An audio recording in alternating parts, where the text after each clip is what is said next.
चले लगाए। अस्सलाम वालेकुम। दुरूद शरीफ पढ़ लें।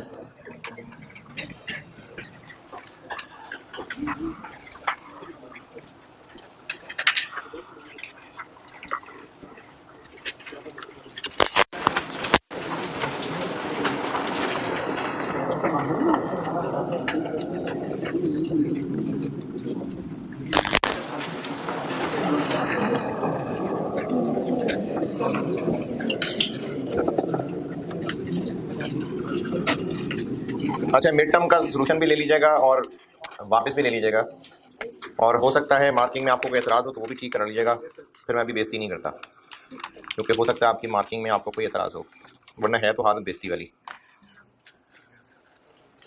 अभी इसमें इन्वेंट्री वैल्यूएशन, ओवरहेड्स और प्रोसेस था, और आपने इस हालत के साथ जाना है। हैं जी, तैयारी नहीं कर सके।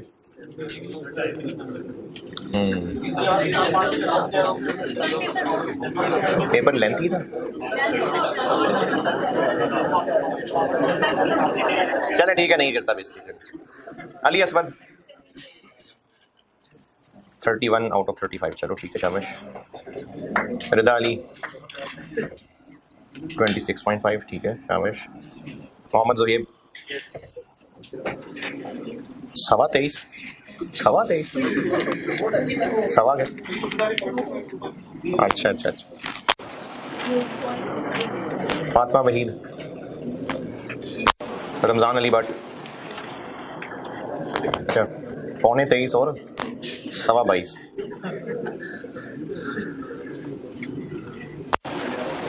चले ठीक।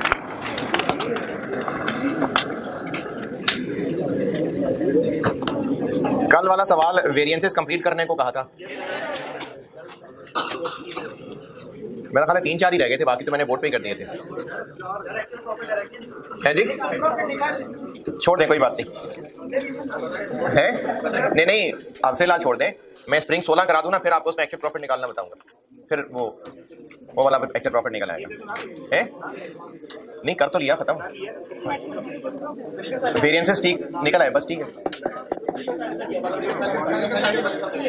रिकंसाइल क्या करना था, रिकंसाइलेशन स्टेटमेंट बनानी थी ना, एक्चुअल प्रॉफिट तो नहीं निकाला। वेरिएंसेस कल वाला सवाल पूरा करना था। वेरिएंसेस में अगर कोई एतराज परेशानी है तो बताइए।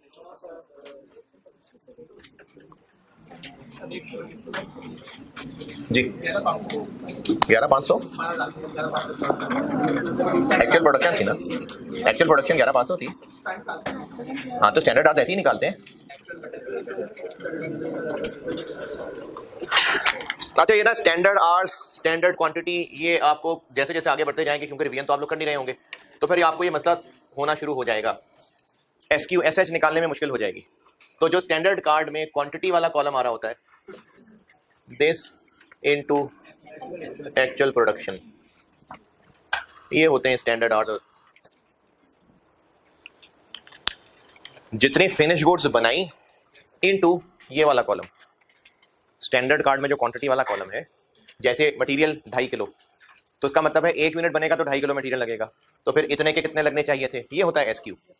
लेबर के सामने 2 आवर्स, यानी 1 यूनिट बनेगा तो 2 घंटे लगेंगे, कितने यूनिट बने तो कितने लगने चाहिए थे, स्टैंडर्ड आवर्स। तो SQ और SH जो है, ये आप ऐसे निकाला करेंगे कि जितनी प्रोडक्शन हुई इनटू स्टैंडर्ड कार्ड में जो क्वांटिटी वाला कॉलम है, वो इस तरह निकलता है SQ और SH।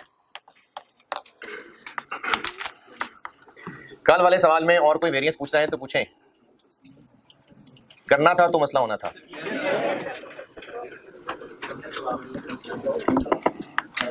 चले फिर एक और सवाल अभी आप लोग अभी कर रहे हैं और 10 मिनट का टारगेट रख के कर रहे हैं। Spring 2013, spring 2013, question number 2, Hulk limited.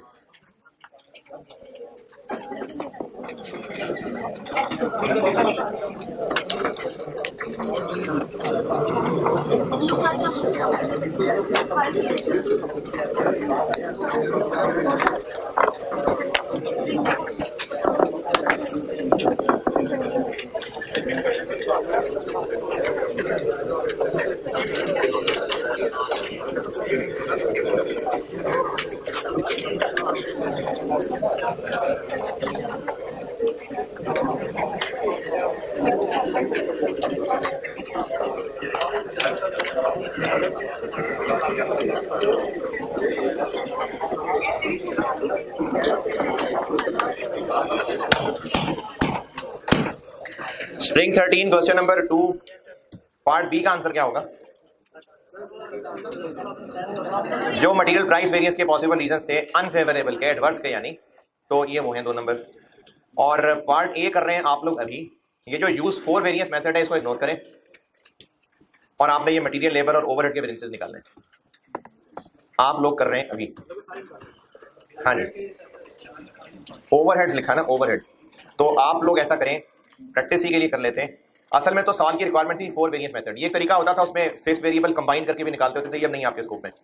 तो आप लोगों को मैं कह रहा हूं कि मटेरियल के दोनों वेरिएंस निकाल दें, लेबर के दोनों वेरिएंस निकाल दें और ओवरहेड्स के 5 वेरिएंस निकाल दें, यानी बल्कि वॉल्यूम वेरिएंस भी निकाल दें और कैपेसिटी एफिशिएंसी भी निकाल दें।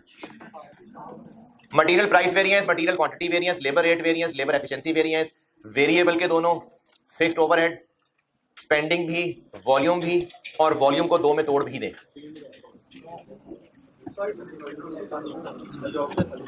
है जी, ये तो आपने ढूंढना है एब्जॉर्प्शन है कि मान ले।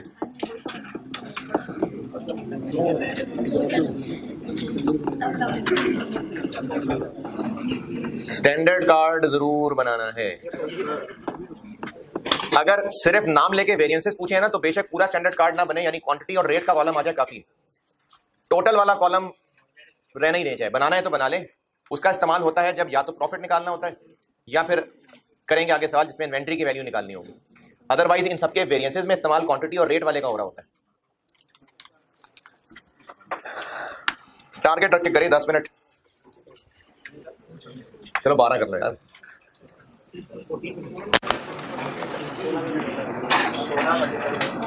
भाई इस अटेम्प्ट में कर दो बस।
ये तो आपने फैसला करना है, ये तो आपने देखना आइडियल डांस है कि नहीं।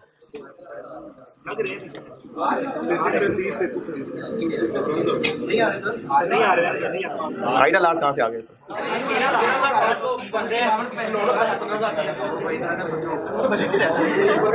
15,000 बजटेड आवर्स है। ये मैंने एक दफा सवाल में बताया था कि जो स्टैंडर्ड ऑपरेटिंग कैपेसिटी है बजटेड आवर्स ही होते हैं, तो ये बजटेड आवर्स हैं 15,000 बजटेड आवर्स हैं। अब उसके अलावा बाकी देखें।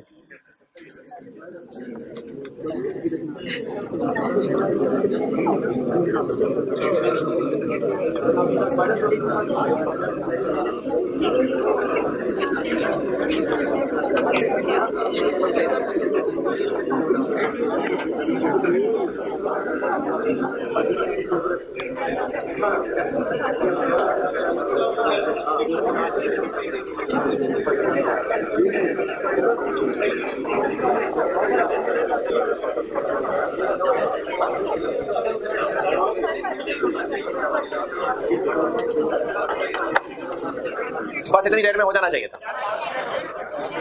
नहीं, 15 मिनट हो गए।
बस और भी करना है आज बहुत कुछ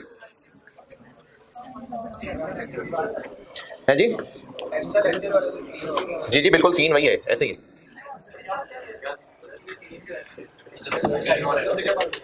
पॉज करिए।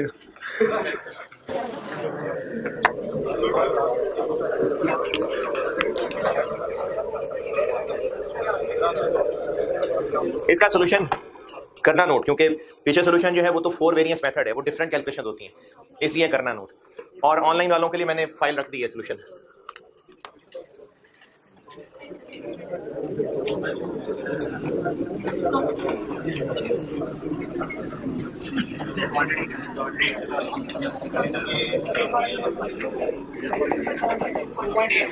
टू पॉइंट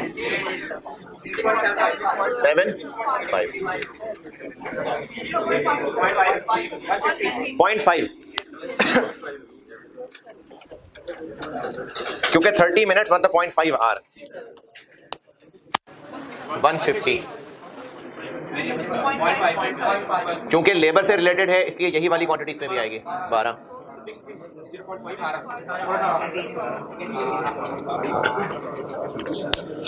कैसे पता कि एब्जॉर्प्शन कॉस्टिंग फॉलो होती है?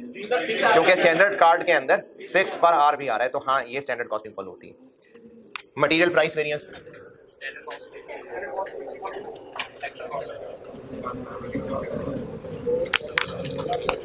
मटेरियल प्राइस वेरिएंस में देखना होता है कि परचेज्ड और यूज्ड बराबर हैं या नहीं, तो कहीं ऐसी कोई बात ही नहीं है, तो बस ठीक है बराबर है। Standard cost into actual quantity minus 6.75, actual quantity निकाल लेंगे आप 504 को 6.25 से डिवाइड करके 80, और ये आपको 5,04,000 दिया। पॉजिटिव नेगेटिव सही कर लिया था है जी। Time material usage variance, standard cost into standard quantity minus standard cost into 6.75 standard quantity असल में बनाए हैं 27,000 यूनिट्स इनटू 2.8, इतने किलो लगने चाहिए थे। 75600 6.75 इंटू 340। यहां तक बताएं मटेरियल में जो इतराज है। अच्छा, अगर आपसे ये मटेरियल लेबर नाम लेके वेरिएंसेस पूछे हुए हैं तो प्राइस वेरिएंस यूजेज वेरिएंस काफी है। मटेरियल कॉस्ट वेरिएंस तो वो तो इन्हीं का सम है ना, तो एहतियातन निकाल नहीं दे, वैसे एहतियातन अच्छा है, अदरवाइज रहने दें। ये प्राइस वेरिएंस यूजेज वेरिएंस काफी है। हाँ, अगर नाम लेके पूछा हो कि फॉलोइंग वेरिएंसेस कैलकुलेट करते हैं जिनमें मटेरियल कॉस्ट वेरिएंस नाम लेके पूछा हो, फिर वो निकाल दें, अदरवाइज मटेरियल के वेरिएंसेस ये दोनों काफी हैं। लेबर का रेट वेरिएंस,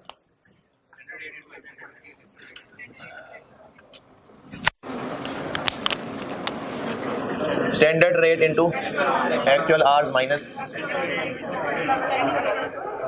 स्टैंडर्ड रेट है 150, एक्चुअल आवर्स 27,000 यूनिट्स बने हैं, एक यूनिट 33 मिनट में बना है, तो उसको 60 से डिवाइड कर लेंगे तो आवर्स आ जाएंगे 160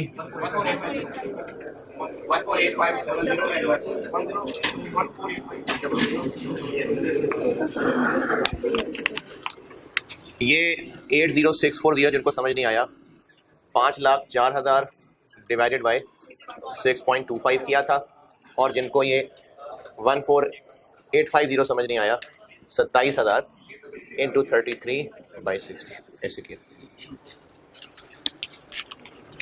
labour efficiency variance,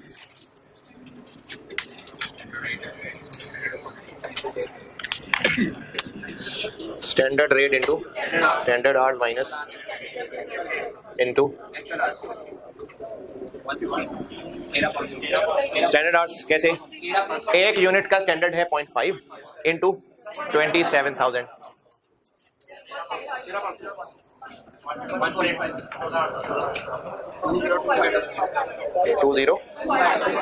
20।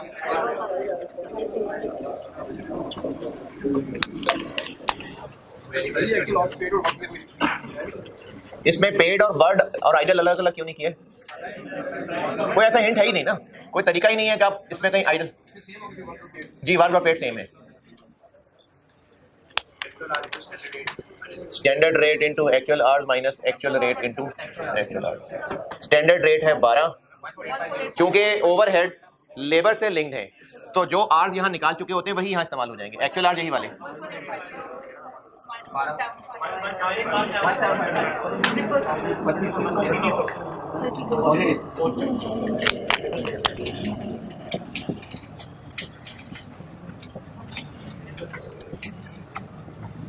Efficiency variance, standard rate into standard hours minus 12 into 13,500 minus 12 into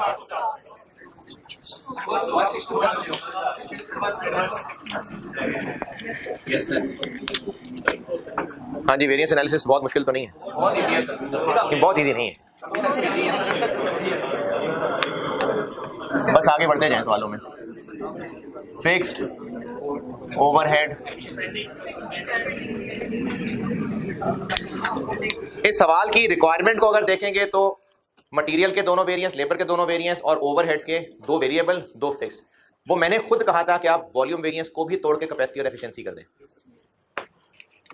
otherwise इस सवाल की ओरिजिनल रिक्वायरमेंट में आप नहीं, ऑफिशियली अगर सवाल आए तो आप फिक्स्ड ओवरहेड स्पेंडिंग और फिक्स्ड ओवरहेड वॉल्यूम निकालने काफी,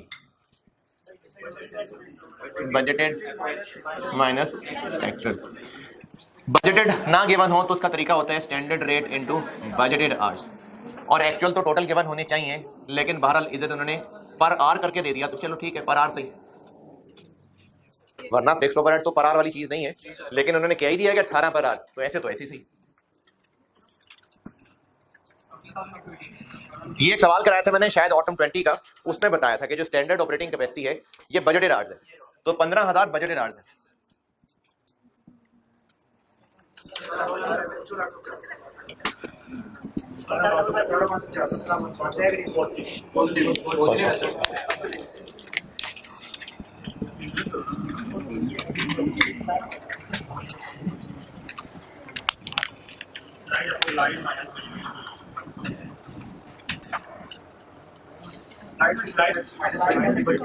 अप्लाइड माइनस बजटेड, यानी standard rate into standard hours minus standard rate into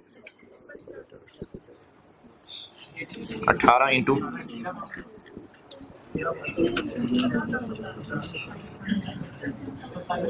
27,000। और मैंने वैसे ही आपकी प्रैक्टिस के लिए कहा था कि फिक्स्ड ओवरहेड एफिशिएंसी और कैपेसिटी भी कर दें कैलकुलेट।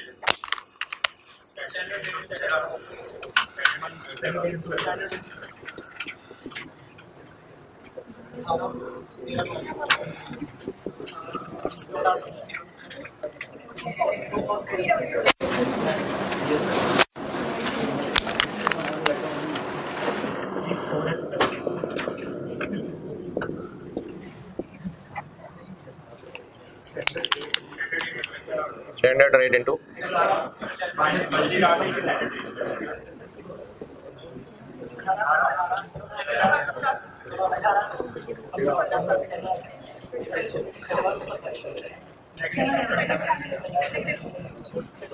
इन दोनों को ऐड करें, ये इसी का स्प्लिट होते हैं दोनों।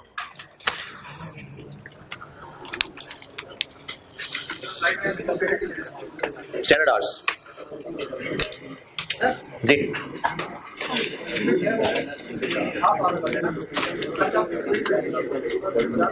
खर्चा पूरे यूनिट का कब किया मैंने? 12 क्या है तो ऊपर आर है, तो पर आर है ना, पर यूनिट तो नहीं है। पर आर को नंबर ऑफ आर से मल्टीप्लाई करेंगे ना।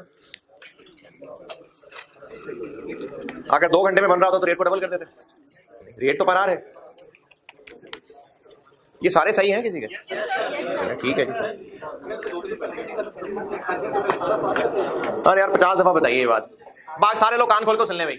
राउंडिंग ऑफ कोई मसला नहीं होता, एक फिगर गलत कैलकुलेट हो जाए बस उसी के नंबर कटेंगे, आगे वो जहां जहां इस्तेमाल होगा सारे नंबर नहीं कर देंगे।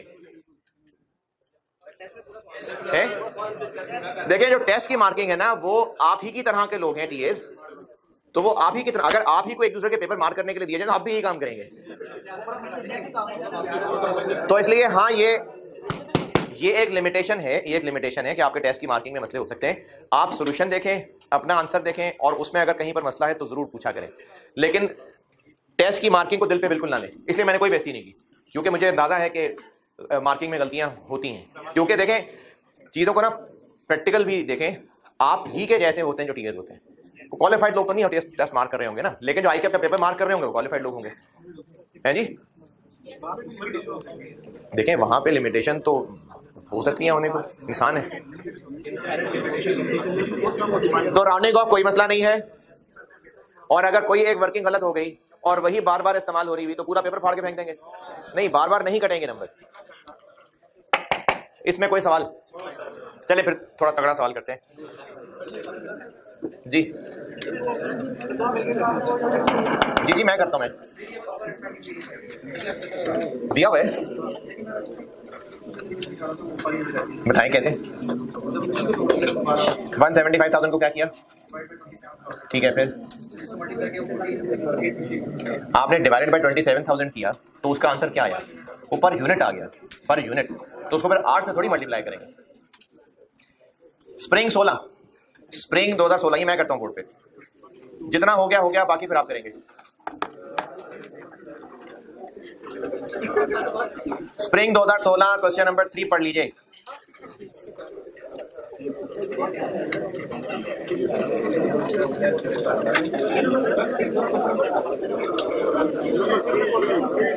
स्प्रिंग, जी मैं माजरत चाहता हूं, मैंने नहीं लिखा था, लिख देता हूं।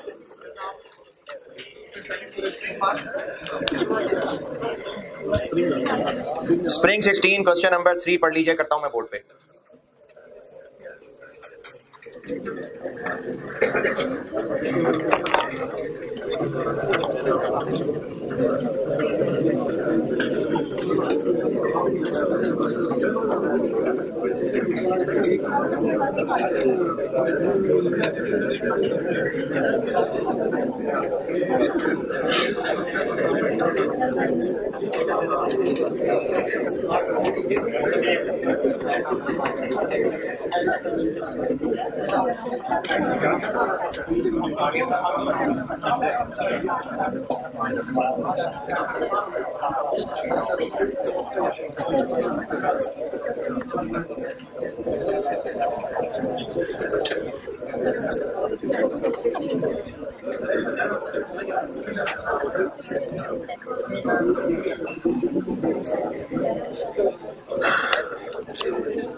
किसको, कौन से फार्मूले में, इतनी जगह तो standard are,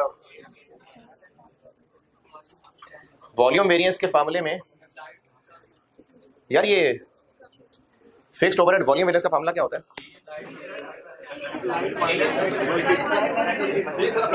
applied minus budgeted, तो अप्लाइड लिखा हुआ है स्टैंडर्ड आर्स, फिर क्या है,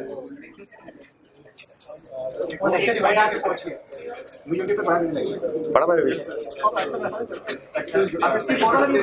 applied standard rate into standard hours, not actual hours, her chapter के लिए। उस चैप्टर में स्टैंडर्ड आवर्स दिए नहीं होते थे, इसलिए मजबूरन एक्चुअल आवर्स लेते थे, वरना असल में अप्लाइड स्टैंडर्ड आवर्स से ही मल्टीप्लाई होके आते हैं। लेक्चर रोज रिवाइज नहीं करेंगे तो हालात और खराब होते जाएंगे, रोज रिवाइज किया करें लेक्चर। इंशाल्लाह का मतलब होता अल्लाह मैंने तो करना नहीं है, आप करा दे तो करा दे।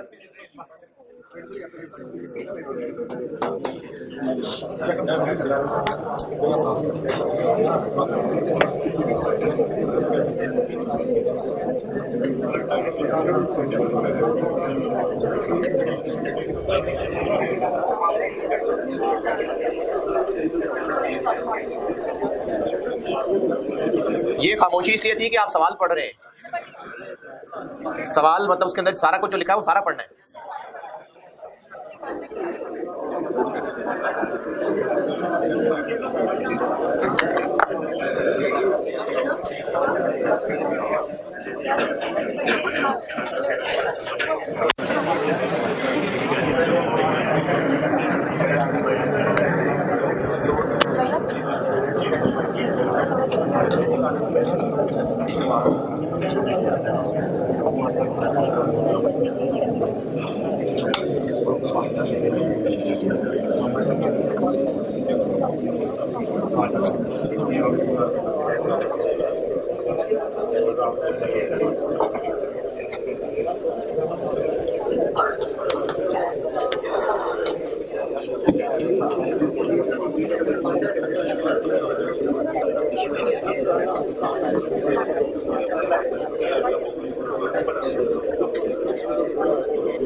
लेबर का छोड़ के जाना।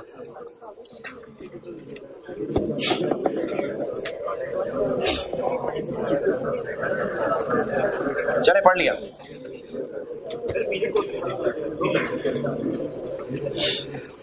उसी साल में चार्ज कर देना, इन्वेंट्री में ना लाना। पीरियड कॉस्ट होती है जिस पीरियड में इनकर हुई इसी पीरियड में चार्ज होगी पीरियड को।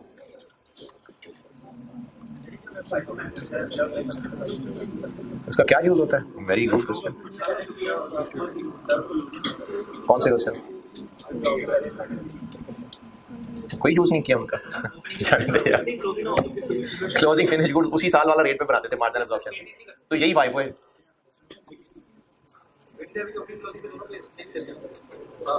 नहीं, ओपनिंग पिछले साल का एवरेज रेट होता है, क्लोजिंग इस साल का एवरेज रेट पे निकलता है, तो फर्क होता है। वो जो असल में खरीदी होती है वो होती है, परचेजेस होती है। इन्वेंट्री वैल्यूएशन वाले नोट्स करना रिवाइज जाकर। कितना अर्सा लगेगा पढ़ने में? अगर सवाल की रिक्वायरमेंट सिर्फ बी होती तो फिर भी बजटेड प्रॉफिट निकाल के वेरिएंसेस निकालते और रिकंसिलिएशन बनाते। एक्चुअल प्रॉफिट कैलकुलेट करने की ऐसा जरूरत नहीं है, लेकिन अब रिक्वायरमेंट ए में उसने कह दिया compute budgeted and actual profit, यानी एक्चुअल प्रॉफिट भी कैलकुलेट करना है। वरना इससे पहले जो रिकंसिलिएशन के सवाल कर रहे थे, अगर टैली करने के लिए, खुश होने के लिए एक्चुअल प्रॉफिट निकालना चाहे तो निकाल लें, वरना रिक्वायर्ड नहीं था, अब रिक्वायर्ड है। अगर प्रॉफिट रिकंसिलिएशन पूछी है तो बजटेड प्रॉफिट से स्टार्ट होगा और आगे सारी वेरिएंसेस आएंगे बस, और एंड पे जो आंसर निकलेगा उसको कह दें एक्चुअल प्रॉफिट। अलग से कैलकुलेट करने की जरूरत नहीं है, लेकिन अब रिक्वायरमेंट है एक्चुअल प्रॉफिट निकालना। ठीक है, कर लेते हैं। जहां से जो रिक्वायरमेंट, ये भी सही है कि रिक्वायरमेंट से सॉल्यूशन शुरू करें और बाकी सारी वर्किंग्स, ये भी सही है। और ये भी सही है कि कैलकुलेशंस करते जाएं, एंड पे बस जो रिक्वायरमेंट है उसकी हेडिंग देके आप वो रिक्वायरमेंट बना लें, यानी रिकंसिलिएशन पहले पेज पे बनाएं, वेरिएंस वर्किंग में करें, ये भी ठीक है। वेरिएंसेस निकालते जाएं और आखिर में आके हेडिंग दे रिकंसिलिएशन और रिकंसिलिएशन बना दें, तो ये दोनों बातें ठीक है, दोनों बातें ठीक है। वैसे अदब ये है कि जो रिक्वायर्ड है वहां से शुरू करें, तो ठीक है अदब कर लेते हैं और रिक्वायरमेंट के लिए पेज छोड़ देते हैं। क्वेश्चन नंबर 3,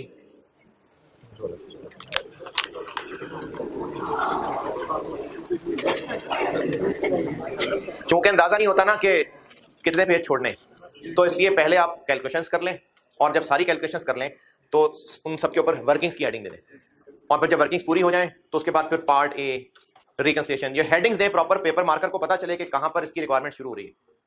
तो अगर हेडिंग्स प्रॉपर दे दें तो जो मेन रिक्वायर्ड है वो वर्किंग्स के बाद भी हो सकता है, कोई मसला नहीं। स्टैंडर्ड कार्ड बना लो या ना बनाए, स्टैंडर्ड कार्ड बनाना है जरूर। लेक्चर नोट्स पे आए, नोट्स पे आए हैं जो आपको वेरिएंस के नोट्स दिए थे, page 8, page number 8।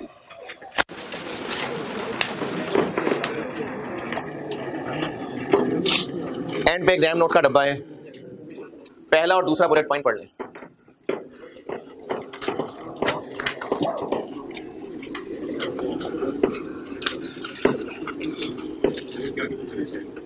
Page 8, and पे एग्जाम नोट्स, पहला और दूसरा बुलेट पॉइंट।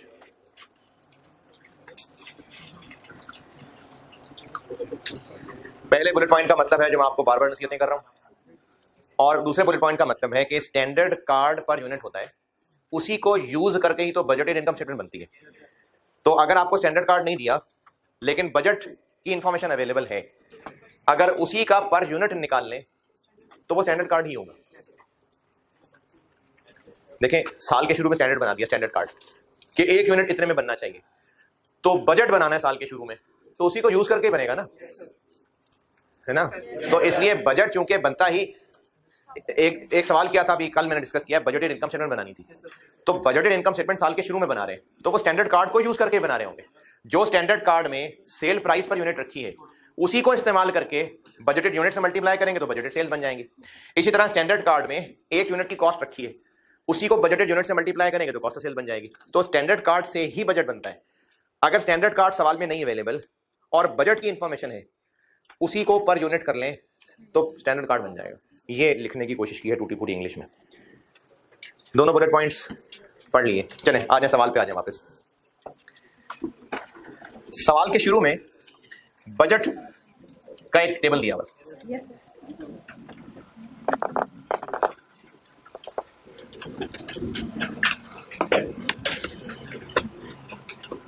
यार तो गर्मी लग रही है नहीं यार, ये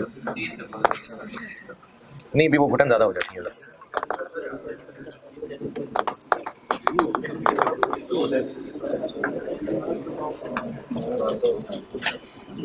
उसका वो एयर फ्लो भी लेके ना, ठीक। पहले टेबल में बजट की इंफॉर्मेशन है। अच्छा, ये बिजनेस मार्जिनल कॉस्टिंग फॉलो करता है, एब्जॉर्प्शन? मार्जिनल बोल्ड करके लिखा हुआ है उन्होंने, मार्जिनल पहली लाइन में लिखा हुआ है कि मार्जिनल कॉस्टिंग फॉलो होती है। एक प्रोडक्ट से रिलेटेड इंफॉर्मेशन है। Following information was expected for the month of December 15 from SE's budget document for the year 15, यानी 2015 का ये बजट है जो टेबल है। इससे पर यूनिट निचोड़ लें अगर, तो स्टैंडर्ड कार्ड बन जाएगा।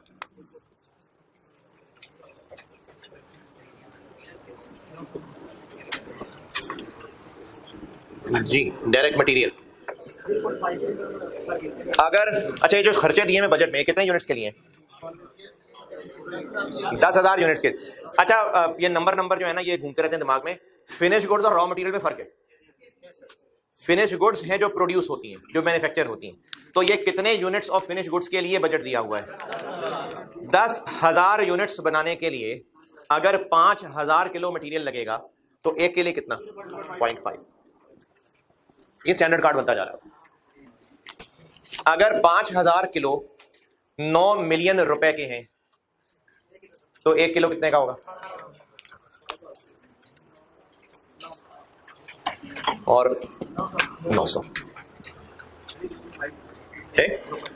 दोबारा जी, दोबारा ये जो टेबल बना हुआ है ना, ये बजट है। किसी को यही ना पता चल रहा, ये बजट लिखा हुआ है ना, नहीं फिर भी नहीं पता लग रहा होता ना को। ये बजट है, बजट है ये पहला table. Cost of production of 10,000 units, ये हेडिंग हो गई। अब उसके नीचे ये 4 खर्चे बताए हुए हैं। डायरेक्ट मटेरियल के सामने लिखा हुआ है 5,000 किलो और आगे रुपीज इन मिलियन में लिखा हुआ है 9 मिलियन। यानी 10,000 यूनिट्स बनाने के लिए 5,000 किलो मटेरियल लगना है। तो 1 यूनिट के लिए कितना लगना है? 5,000 किलो को 10,000 से डिवाइड कर लें, ये आ गया। रेट पर किलो कैसे निकालें? 9 मिलियन रुपीज कॉस्ट है 5,000 किलो की, तो किसको किससे डिवाइड करें? 9 मिलियन को 5,000 से, और इनको मल्टीप्लाई करते ये बन जाएगा। ऐसे ही लेबर आप बताइए 2.4, ठीक है, शाबाश। 2.4 आवर्स 150। डायरेक्ट लेबर भी ऐसा ही है। अगर 10,000 यूनिट्स बनाने के लिए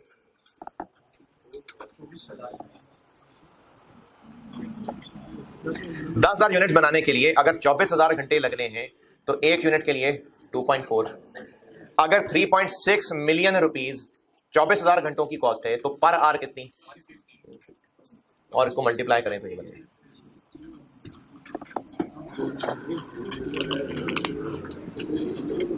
वेरिएबल ओवरहेड्स मशीन आवर से लिंक्ड है। चूंकि मशीन आवर से लिंक्ड है तो इसलिए फिर अब बताए हैं मशीन आवर्स। अगर 10,000 यूनिट्स बनाने के लिए 2,000 मशीन आवर्स लगने हैं तो 1 यूनिट के लिए 0.2। और अगर 2,000 घंटों का 4.4 मिलियन खर्चा है तो पर आवर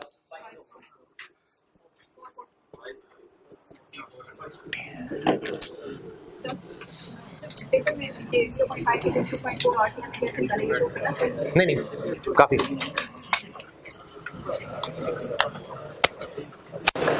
फिक्स्ड ओवरहेड की लाइन भी लिखूं? क्यों? मार्जिनल।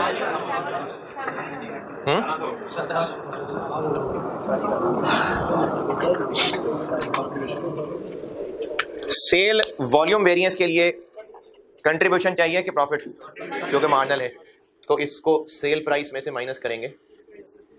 सेल प्राइस कितनी?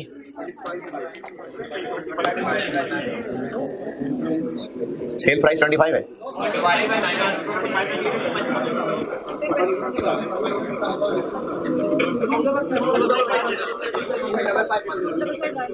जी बिल्कुल 2551।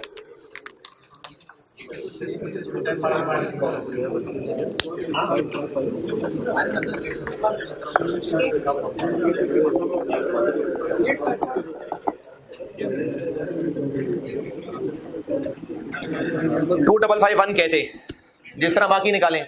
बजट किया था कि 9800 यूनिट्स बेच लेंगे 25 मिलियन के, तो 25 मिलियन डिवाइडेड बाय 9800, ये तो कंट्रीब्यूशन बन गई पर यूनिट। ये हो गया स्टैंडर्ड कार्ड।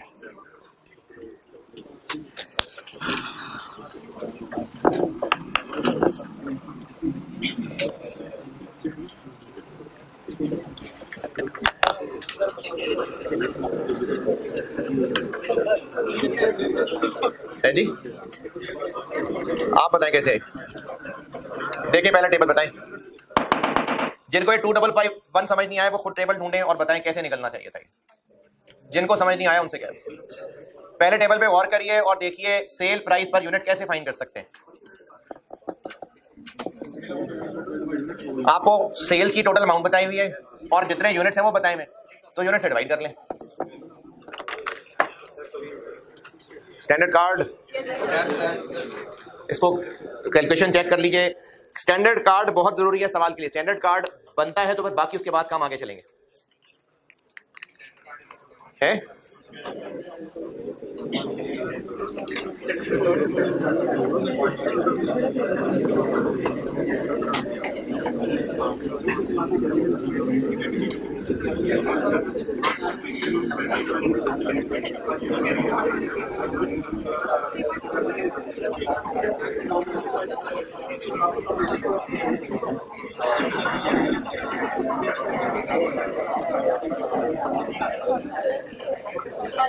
नोटेड। वेरिएंसेस निकालते हैं जी।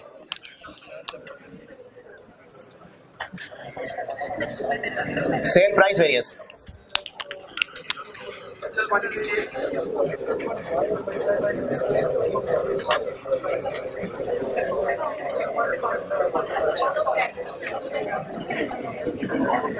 ये क्या है?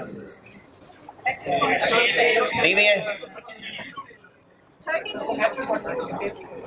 30 मिलियन। सवाल में थोड़ा सा आगे बढ़ते हैं, इस टेबल पे नहीं पड़ाव डाले। ये टेबल बजट का टेबल था, अब उससे आगे चलें। Actual production for the month of December was 12,000 units, whereas SE earned revenue मतलब सेल्स ऑफ 30 मिलियन रुपीज। हाँ जी सही। कैसे पता चला? जबरदस्त। बाय सेलिंग 11,000 यूनिट, तो एक्चुअल क्वांटिटी सोल्ड 11,000 यूनिट्स है। ये 30 मिलियन 11,000 इंटू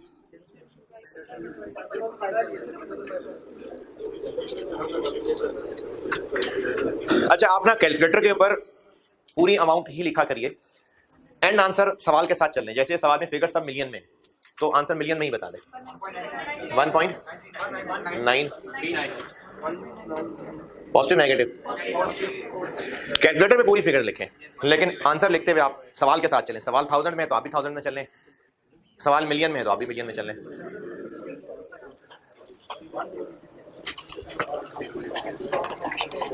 अच्छा, नोट जरूर किया करें, लेकिन कैलकुलेट किया करें सारे के सारे। कैलकुलेट करना भी आना चाहिए आपको।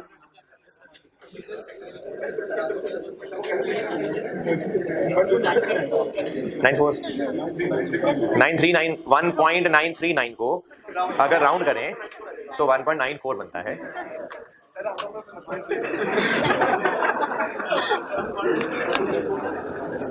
सेल वॉल्यूम वेरिएंस मार्जिनल है, इसलिए standard contribution actual quantity minus budget quantity standard contribution. Actually कितने बेचे? 11,000। बजट सोचा था 9800 into 1.02। Positive negative? Positive.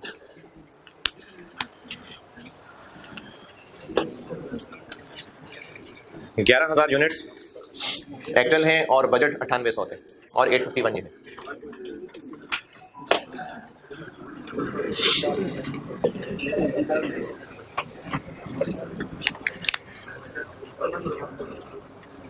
Material note करते करते यहां तक पहुंच जाए, ये इंपॉर्टेंट है। मटेरियल प्राइस वेरिएंस, इसमें मसले आने हैं आपको, इसलिए यहां तक पहुंच जाए पहले।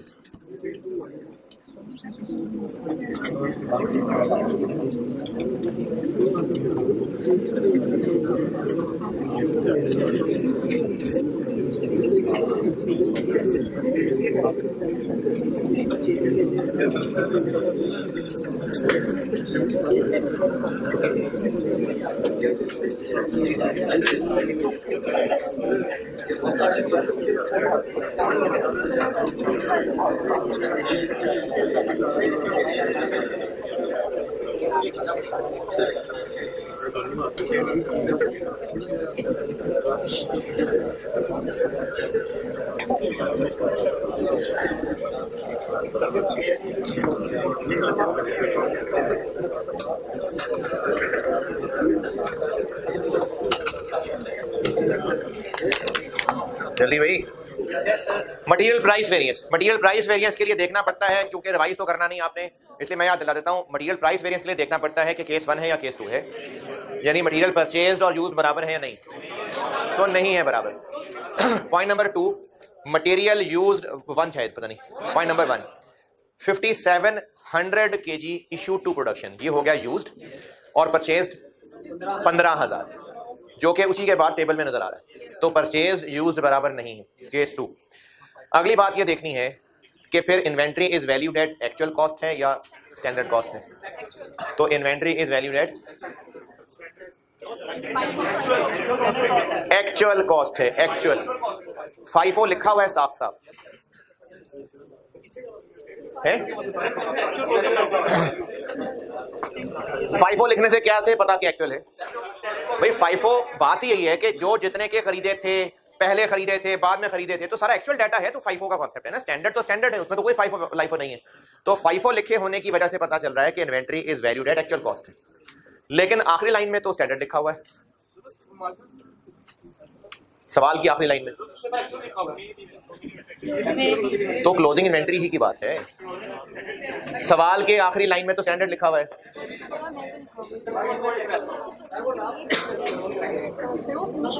वो फिनिश गुड्स इन्वेंट्री की बात लिखी हुई है, लास्ट लाइन सवाल की फिनिश गुड्स के बारे में है। रॉ मटेरियल का पॉइंट नंबर 1 में क्लियरली लिखा हुआ है कि raw material inventory is valued at FIFO। तो FIFO मेथड कहा हो या वेटेड एवरेज मेथड कहा हो, तो ये एक्चुअल वाली बात है, क्योंकि असल में रेट कुछ के कम है, कुछ के ज्यादा है, तभी तो FIFO वेटेड एवरेज का कॉन्सेप्ट है। तो FIFO लिखा हो या वेटेड एवरेज लिखा हो, इसका मतलब है कि ये एक्चुअल कॉस्ट है। तो केस 2 का बी, जिसमें प्राइस वेरिएंस निकालते हैं यूज्ड पे, यूज्ड फार्मूले याद करेंगे तो होंगे क्या लिखा होता, जैसे आखिरी सेंटेंस लिखा हुआ है रॉ मटेरियल के बारे में भी लिखा होता कि raw material inventory is valued at standard cost, पर ये लिखा होता। नहीं बेशक दी होती, लेकिन raw material inventory is valued at standard cost लिखा होता, फिर FIFO ना लिखा होता।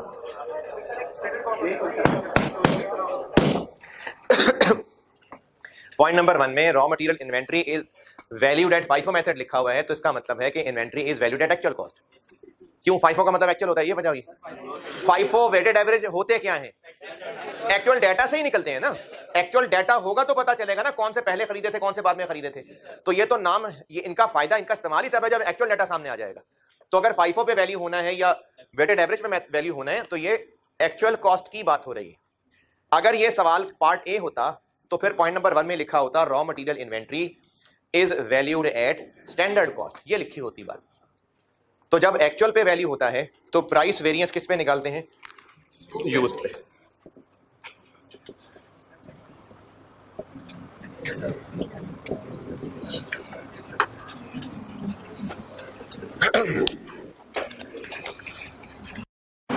ये कितना?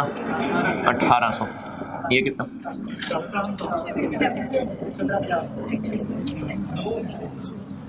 FIFO है तो पहले पुराने वाले इस्तेमाल हुए होंगे, फिर नए वाले इस्तेमाल हुए होंगे।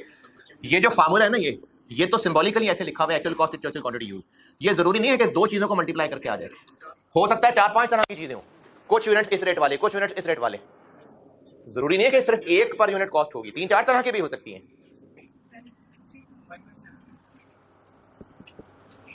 5700 यूज हुए, पहले 3000 किलो इस्तेमाल हुए होंगे। FIFO है ना, पहले ये इस्तेमाल हुए होंगे। रेट इनका बल्कि अमाउंट दी हुई है 5 पॉइंट, चले वो खाली बुरा लग रहा है, लेकिन रेट लिखने की जरूरत नहीं थी, अमाउंट दी हुई है। और FIFO है तो इसके बाद कौन से इस्तेमाल हुए होंगे? जो परचेज हैं, कितने? 2700। हम 5700 जो इस्तेमाल हुए उनकी कॉस्ट कैलकुलेट कर रहे हैं। FIFO है तो पहले ये इस्तेमाल हुए होंगे, फिर बाकी नए वाले में से इस्तेमाल हुए होंगे।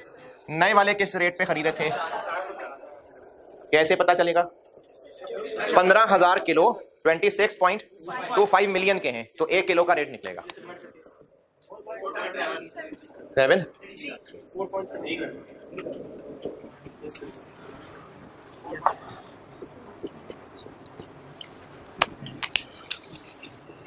एक्चुअल मटेरियल कॉस्ट, ये एक्चुअल मटेरियल कॉस्ट। अच्छा, अगर वेटेड एवरेज मेथड कहा होता तो ये वाला काम ऐसे होता कि 3000 यूनिट्स 5.7 वाले, 15,000 यूनिट्स 26.25 वाले,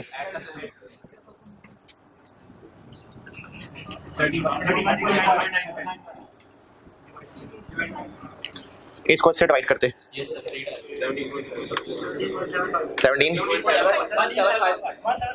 17 ये एवरेज रेट निकलता, इसको मल्टीप्लाई कर देते 5700 से, फिर ये इस तरह से अंतर आता जो यहां लिखते। FIFO है इसलिए ऐसे किया, वेटेड एवरेज कहा होता तो फिर ऐसे करते।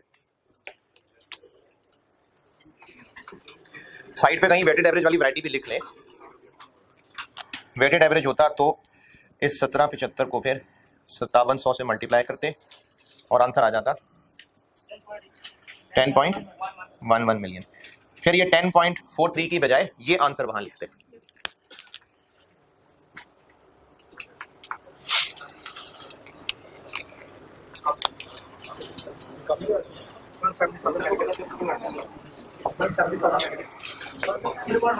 पॉइंट पॉजिटिव नेगेटिव,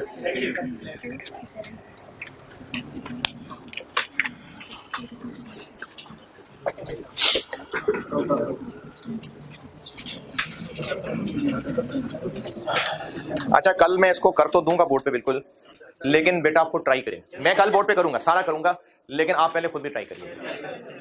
ये अच्छा सवाल है, मुझे ये वेरिएंस के सवालों में सबसे अच्छा सवाल ये लगता है, इसमें बहुत ज्यादा लर्निंग है, बहुत अच्छी कैलकुलेशंस हैं। इसको आपने ट्राई जरूर करना है, मैं तो बोर्ड पे कर ही दूंगा, सारे वेरिएंसेस कैलकुलेट करके लाइएगा। हाँ जी, वेरिएंस तक करना है बस। किसी ने और भी ट्राई करना है तो बेशक कर ले, बजटेड प्रॉफिट भी निकाल दें, एक्चुअल प्रॉफिट भी निकाल दें, ट्राई कर लें जरूर, बेशक ट्राई पूरा करिए, मैं तो कर ही दूंगा बोर्ड पे कल।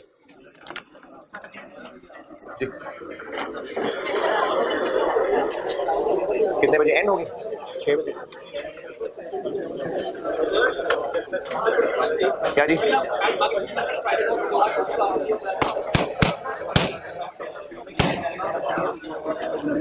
मैं सुबह 7 बजे से मुसलसल पढ़ा रहा हूँ तकरीबन, तो आगे पीछे कैसे करूंगा? पॉसिबल नहीं है। FR2 वाले सर से कह रहे हैं टाइम आगे पीछे करें।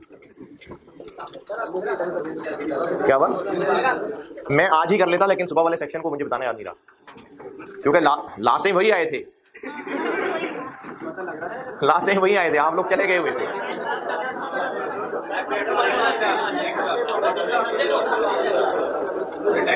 अगली दफा थर्सडे कर लेंगे, चलो।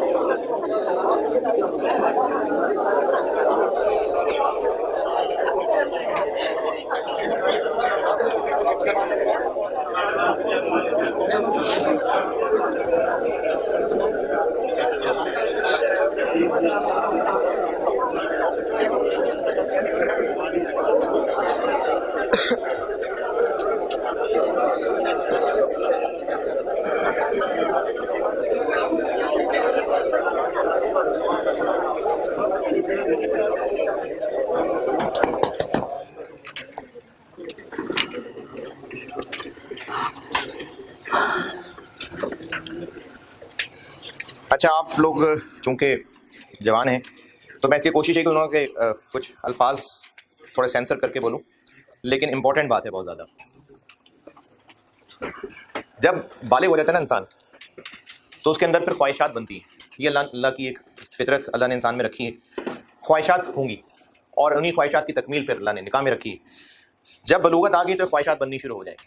अब उन ख्वाहिशात को कुछ चीज़ें ज़्यादा ट्रिगर कर रही होंगी, जिसमें आपका माहौल है, जिसमें आपके ईमान का लेवल है, अपॉर्चुनिटीज़ का अवेलेबल होना है, जनरली माहौल के अंदर ख़राबियाँ होना है। ये सारी चीज़ें उन ख्वाहिशात को कम या ज़्यादा कर रही होंगी, लेकिन ख्वाहिशात हैं। जैसे इंसान में बलूगत होती है, ख्वाहिशात बननी शुरू हो जाती हैं। जितने भी दुनिया में गुनाह हैं, उनमें से बहुत ज़्यादा गुनाह इस ख्वाहिशात की वजह से है, क्योंकि ख्वाहिशात बनती हैं, इंसान उनकी तस्कीन के लिए मुख्तलिफ़ किस्म के रास्ते लेता है, जिनमें बहुत बड़े बड़े गुनाह भी हैं, छोटे गुनाह भी हैं। जो छोटे गुनाह का लफ्ज़ ठीक नहीं है, सारी बड़े हैं उसमें, लेकिन जो जिसकी जहाँ जैसे अप्रोच जैसे बनेगी, वो उन ज़राए को इस्तेमाल करना शुरू करेगा। मेल फीमेल्स डिफरेंट अपॉर्चुनिटीज़ होंगी, डिफरेंट ज़राए होंगे, लेकिन बहरहाल जब बलूगत आ गई, ख्वाहिशात बननी शुरू हो गई। दुनिया के बहुत जो बड़े बड़े गुनाह हैं, उनका लिंक कहीं ना कहीं इस ख्वाहिश से बन रहा है। अच्छा, इस ख्वाहिश को कंट्रोल रखा जा सकता है? हाँ, ईमान, उस माहौल से बचना। मैंने ना एक दो बयान मेरे जहन में है टारगेट, उनमें से एक लड़के ने मुझे कहा भी था कि आप बॉयज़ स्पेसिफिक जो है ना वो बयान रखें, तो मेरा प्लान है, उस पर मैं उससे ज़्यादा खुल के बात करूँगा। जनरली अभी नपी तुली बात कर रहा हूँ। जो इन ख्वाहिशात, जो इंसान के जिस्म की ख्वाहिशात हैं, इनको कंट्रोल करने के लिए इंसान को अपना माहौल देखना पड़ेगा, कंपनी देखनी पड़ेगी, बहुत इंपॉर्टेंट कंपनी देखनी पड़ेगी, अपनी जो तन्हाई है उसको बहुत केयरफुली वॉच करना पड़ेगा, जिस माहौल में उठते बैठते हैं। ये बहुत सारे वो फैक्टर्स हैं जो इनको कंट्रोल्ड लेवल तक रख सकते हैं। इसी तरह से इसके अलावा जो दूसरा एक बहुत बड़ा रीज़न है गुनाहों का, जुराइम का, वो ज़बान है। उसमें झूठ भी शामिल है, उसमें सख्त ज़बानी की वजह से लड़ाई झगड़े भी शामिल हैं, गालम गलोच भी शामिल है, गीबतें भी शामिल हैं। इस हदीस का कंक्लूजन ये है कि दो रूट कॉज हैं, अगर ये कंट्रोल्ड हैं तो समझो कि इंसान बच गया गुनाहों से।